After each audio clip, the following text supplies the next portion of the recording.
So what I see crypto as is effectively as a replacement for cash. You just heard Elon Musk of Tesla and SpaceX fame. He builds electric cars and rocket ships. If somebody like that says that Bitcoin cryptocurrency has the potential to replace cash, shouldn't you try to get a little bit of that? And that's what we're going to be talking about in this episode of the Side Hustle to Win experience. This is where we get together to discuss issues that you really care about. In this episode, we are starting a beginner's guide to Bitcoin, cryptocurrency, and digital assets. Some of my subscribers have reached out to me and said, hey, you know what? I don't know anything really about Bitcoin cryptocurrency, so I don't understand these opportunities that you're talking to us about in your videos. Can you break it down for us with that side hustle perspective and make it easier for us to understand? So this video is going to be addressing that particular issue. We are going to talk about how to convert your fiat currency into Bitcoin cryptocurrency, and more importantly, how to convert that Bitcoin cryptocurrency back into fiat, back into money, so that you can spend it to either purchase something you need or make a little extra money on the side. Now, before I get started, I want to talk about a little bit about my personal backstory in cryptocurrency. I started back in 2017 with about 150 USD worth of fiat, and I converted that in 2019 into this. Now, I know it's not a Ferrari, it's not a Lambo, but it is my Benzo. Now, this particular picture was from one of the videos I did in the past about my passive trades, but it gives you an idea of what could be achieved. Now, I'm not showing you this, to ball out or show off or something. I'm letting you know that this is actually something achievable if, you take some risks. Obviously, I got lucky in there. I made some, substantial gains with the risk. I've also lost substantial money with the risk as well. You just need to know that Bitcoin cryptocurrency is very volatile. There's a chance to get a lot of money, and there's also a chance to lose a lot of money. And I want to start with just a little background about Bitcoin cryptocurrency so that you kind of understand what this whole thing is. So let's go ahead and get started with that. Now, to start with, Bitcoin has been compared to digital gold. Now, gold, everybody knows, it's a metal, it's yellow, it's used in jewelry, it's used in currency, and it's been around forever, right? Forever. Now, Bitcoin is a peer-to-peer virtual currency stored in a digital wallet, either in the cloud or on a user's computer. And the first use, man used it, used by the Turks in 600 BC. Bitcoin started in January 2009 with the launch of the first open source Bitcoin client. Now, you mine for gold in, caves, mountain, ground, wherever it is. You also mine Bitcoin with using computers performing complex calculations, and as a reward for solving that, you get Bitcoin. Now, scarcity, gold is rare, it's scarce, that's why it's valuable. Bitcoin is also rare and scarce because there's only going to be 21 million Bitcoins that can ever be mined. Period. That's it. Now, whereas with gold, you never know where they might find some more gold in the mountain ground somewhere. Maybe in the future, going to the moon and mining for gold. You never know. But gold is still scarce, so is Bitcoin, right? So then that gives you a sense of what Bitcoin, why Bitcoin is called digital gold. And I'm going to let a gentleman by the name of Paul Tudor Jones, he says, Bitcoin reminds me of gold back in 1976. Now, why is that important? Because that's when gold started to have a rocket ship pump in the price since 1976 to now, right? Now, who is Paul Tudor Jones? He is a popular hedge fund manager. And why is that important? Because he holds 1 to 2% of his assets in Bitcoin. Now, you might be thinking to yourself, 1 to 2%, that doesn't seem like very much, right? Let's go ahead and break it down for you with that side hustle perspective. His fund, BVI Global Fund, which manages 22 billion USD with a B. Let's just be conservative. He says 1 to 2%. We'll just say 1%. So how much of his fund is actually holding Bitcoin? We'll do that math right now. 22,000 million billion. We'll just make sure that's the right number of zeros. 369. All right, there you go. 22 billion. And we'll be conservative. We'll just say 1%, even though he says 1 to 2%. Times 1%. That is 1,000 million. 220 million USD dollars in Bitcoin. So when you say 1 to 2%, it doesn't seem like a lot. In actuality, that's a lot. It's $220 million worth.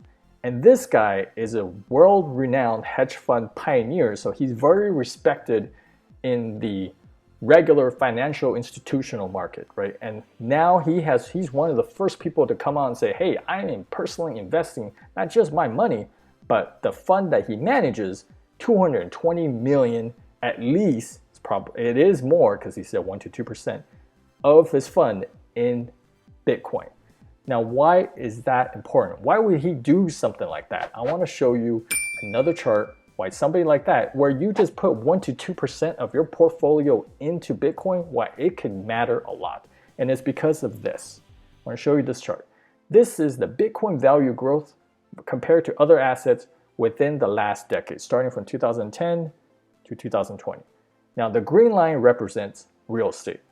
So you know what they always say, hey, the price of a house will always rise over time, and it can rise a lot, right? So in the last 10 years, it had a pretty good rise. You see, it took a little dip here, but ultimately it came up to here, which is pretty solid. Now we have the red line, which is the S&P 500, and that is a stock index, Standard & Poor's 500 stock index of the United States, US market. All right, so then the red line, as you can see, pretty good, pretty solid, a little bit better than real estate, but that's a nice rise. But it's lonely to be at the top.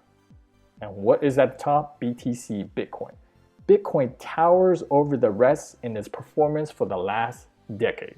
And that's why someone like Paul Tudor Jones, who's putting 1 to 2% of his assets in Bitcoin, because he wants a little exposure to growth like this, right? But we're just letting you show that this is probably the best performing asset over the last decade. Now, is this past history indicative of future performance? No, but it does show you a sense of what could happen. Doesn't mean it will happen, it's just a sense of what could happen. Next decade, let's pretend that it's not the best performing asset. Let's say it and the S&P 500 are swapped. And now S&P 500 is at top and BTC in the middle. That's still really great, which is why I put a portion of my portfolio with exposure to Bitcoin, cryptocurrency, and digital asset. So I hope that you enjoyed this quick overview, why somebody like Paul Tudor Jones puts his money into Bitcoin, and why does he put the money into Bitcoin. All right, so now let's go ahead and talk about why Bitcoin cryptocurrency is important to you and me. Because it doesn't matter if you are a rancher looking back on your farm, looking out at the plains, or you're a businessman in the Upper East Side of downtown.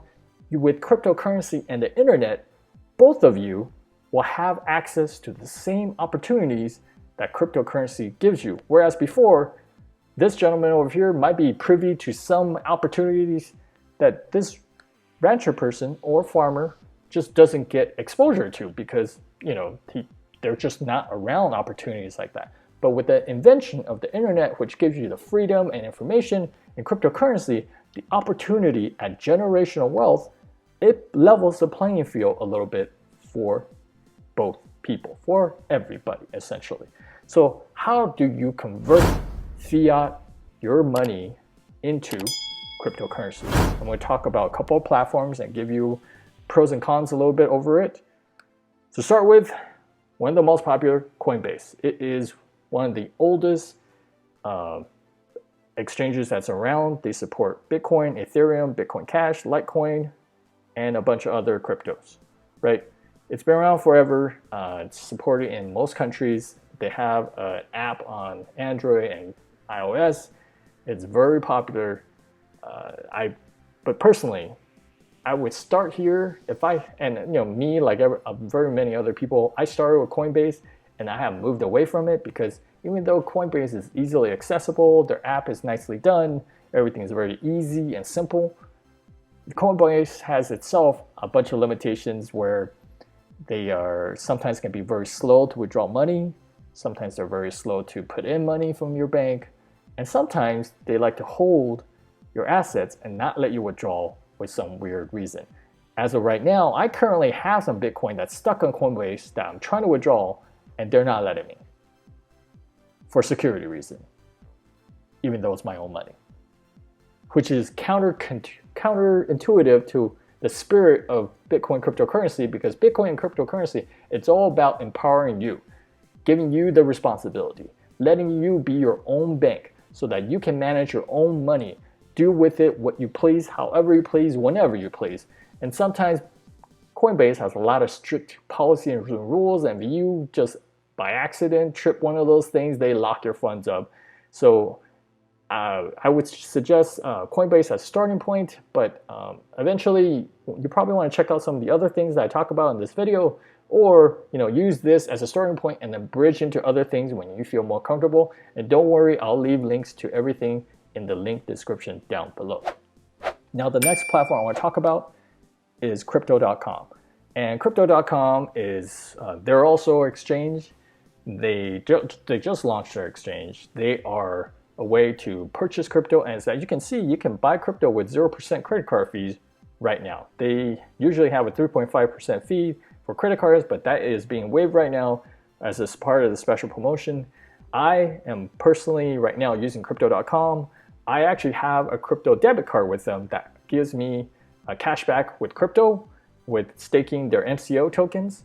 So I'm just not gonna sugarcoat it. I'm a fan of Crypto.com. I use the platform. You can lend your cryptocurrency with them and earn interest on that. That's also something I'm doing. I am staking my MCO. I'm staking some ETH with them and earning some percentage on it just by holding it on the platform. So I like that. I'll leave a link in the description below, and you can probably check them out. If you're interested in getting a debit card, you can get one from there. And then next I want to talk about is something a little bit different from the previous two, GX Nitrous. Now you heard of Shopify for Amazon or drop shipping for Amazon. Essentially, GX Nitrous allows you to be your own Coinbase, to be your own Crypto.com. You can set yourself up as a broker, and let's say you set yourself up as a broker and you talk to your friends and they say, hey, I want to get into this Bitcoin cryptocurrency. How do I convert my money into cryptocurrency? You can say, oh, you know what? I don't know if you know this, but I'm kind of a big deal in the cryptocurrency market. I got my own broker, sign up an account. You can exchange your money into cryptocurrency and you get a portion of the fees because you are the broker, right? So but in order to do that, you gotta sign up an account and then purchase some tokens and stake with them.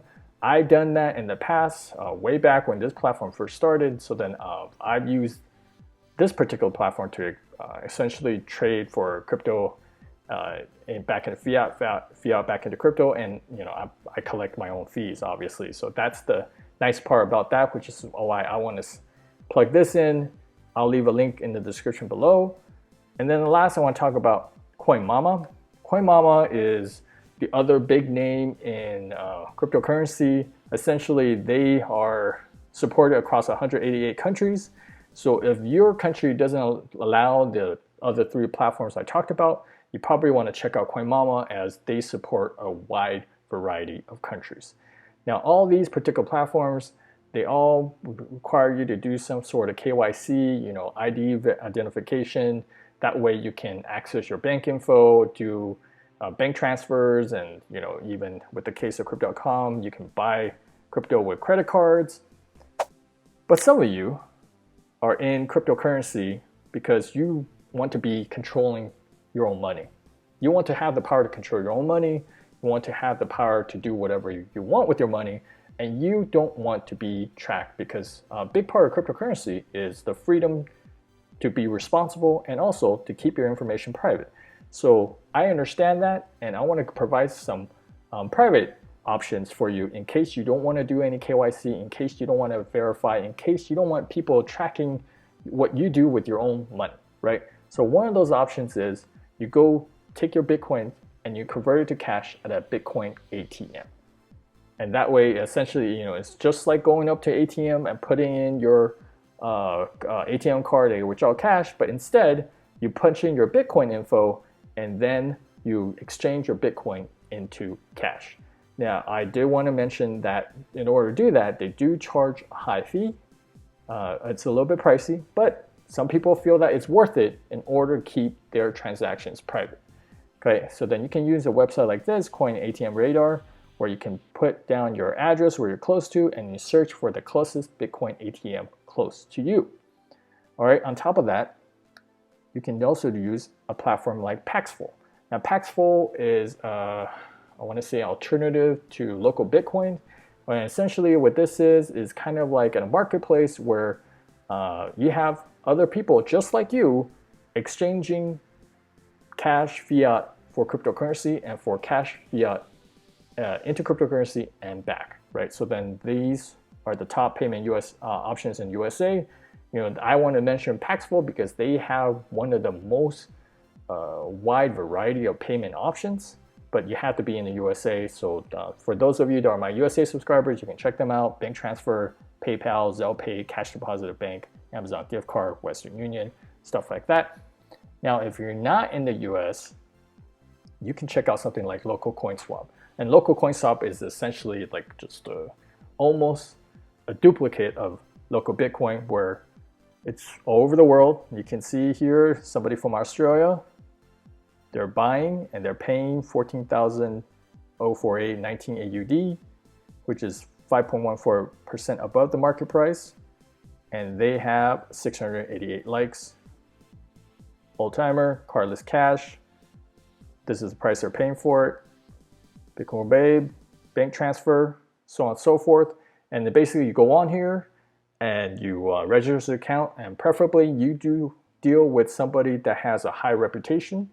And that way you purchase Bitcoin cryptocurrency from them, and then you exchange payment for that privately. It will just be a private interaction between you and whoever else on the particular platform. And then the last one I want to mention is Bisq. And Bisq is actually an open source peer-to-peer application that allows you to buy and sell cryptocurrencies in exchange for national currencies. Now let's pretend you're one of those people that don't like going on a website where you can put your information out there. This is an actual application where you download for Mac. You could download for many options: Windows, Debian, Red Hat, Fedora Linux, Arch Linux, so on and so forth. And then you get started, you download it, and then you go ahead and they have a download install. I wanted to showcase that option as well for some of those of you that like to use an application. This is kind of how it looks like. You log on, you'll be able to sell BTC, buy BTC, so on and so forth. So those are a couple of options that you can do private transactions so that you are in control of your own money that way. And I want to give a little personal story at the end here. And this is, back in 2017 when everything was going crazy, people that bought Bitcoin turned into Bitcoin millionaires, so on and so forth. I have personally talked to somebody that essentially became kind of like a Bitcoin millionaire. And that particular person decided to make the ultimate sacrifice in order to cash out their crypto. Well, not the ultimate sacrifice, but the ultimate move, and I mean move, to cash out their cryptocurrency. They decided to go to a crypto-friendly country that doesn't have income tax, and went ahead and decided to take a residency there, move over there, like I said, the ultimate move, in order to cash out his crypto. So his country of choice was Puerto Rico. Now, Puerto Rico was very crypto friendly, and they don't have income tax. And they in fact welcome cryptocurrency investors there. In fact, I think there's might even be like a crypto town, to be honest. And that's what he was talking to me about. Now, of course, this was all over drinks, and when people drink, they sometimes exaggerate things a little bit, but his story is not the only one I've heard. I've also heard other people that decided to move to a crypto-friendly country with no income tax, like Puerto Rico, in order to live out the rest of their lives with their cryptocurrency millions, billions, whatever it is. Unfortunately, your boy Side Hustle did not make that kind of returns, so I am not in Puerto Rico. But if you ever hear about your boy Side Hustle in Puerto Rico, wish me well, because hopefully, ultimately, I get there, someplace like that one of these days. And I also wish that for you as well. I mean, if you will end up in Puerto Rico, a country like Puerto Rico somewhere, let your boy Side Hustle know, right? Help a brother out. Help a brother out. Let me know what you did to get there. And feel free to leave a comment section below if you know somebody that did that. Or if you have any other questions about any of the things I talked about in this video. And if you have another idea that you want me to discuss in a future video for the Beginner Guide series to Bitcoin, cryptocurrency, and digital assets, feel free to leave a comment section in the comment below. And once again, I will leave links for all of these in the comment section. If you have any other questions, feel free to reach out to me in any of my socials or the comments. And I hope you enjoy this first episode of the Beginner's Guide series. You've been enjoying the content in this video? Here are a few other videos that I think you'd be into. If you have not done so by now, please like, share, subscribe, and click on that notification bell. And as always, leave things better than when you found them and get your hustle on.